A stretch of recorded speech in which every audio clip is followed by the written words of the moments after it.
কালকে সুপ্রিম কোর্টের অর্ডার দেখেছেন তো? হাইকোর্টে এক গালে থাপ্পড় মেরেছে, সুপ্রিম কোর্ট আর এক গালে থাপ্পড় মেরেছে। কেমন লাগলো? এত ক্ষমতা।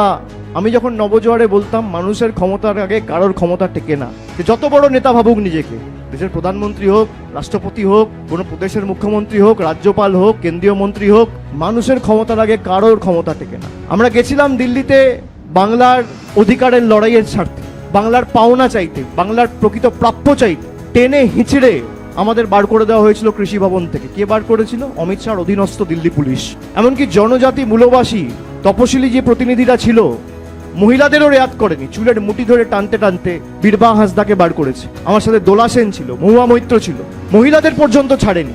আমরা বলেছিলাম যে হয় আমরা এই লড়াই দিল্লিতে নিয়ে গিয়ে জমিদারদের বোঝাবো যে বাংলার ক্ষমতা কত ধানে কত চাল, আর না হলে বিকল্প অর্থের ব্যবস্থা করব। আমাদের সরকার প্রায় 59 লক্ষ প্রকৃত জব কার্ড হোল্ডার, যাদের টাকা বাকি ছিল 2024 সালের ফেব্রুয়ারি মাসের প্রত্যেকটা লোকের ব্যাংক অ্যাকাউন্টে টাকা ডাইরেক্ট ব্যাংক ট্রান্সফারের মাধ্যমে টাকা পৌঁছে দিয়েছে।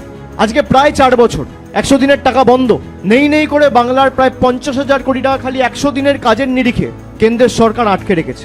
রাস্তার টাকা বন্ধ, গ্রাম সড়ক যোজনার টাকা বন্ধ, আবাস যোজনার টাকা বন্ধ, সর্বশিক্ষা মিশনের টাকা বন্ধ, জল জীবন মিশনের টাকা বন্ধ।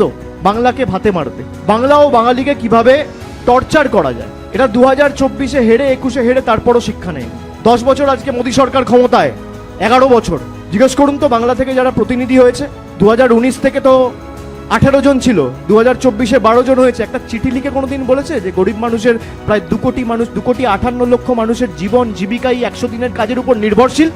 একটা চিঠি লিখে কোনোদিন প্রধানমন্ত্রীকে বা সংশ্লিষ্ট দপ্তরের আধিকারিক বা কোনো মন্ত্রীকে বলেছে যে বাংলার প্রতি এই বঞ্চনা বন্ধ করা হোক, বাংলার প্রাপ্য ছেড়ে দেওয়া হোক? বাংলার মানুষের ভোটে যারা নির্বাচিত তারা দিল্লির কৃতদাসত্ব করছে। লজ্জা নেই এদের।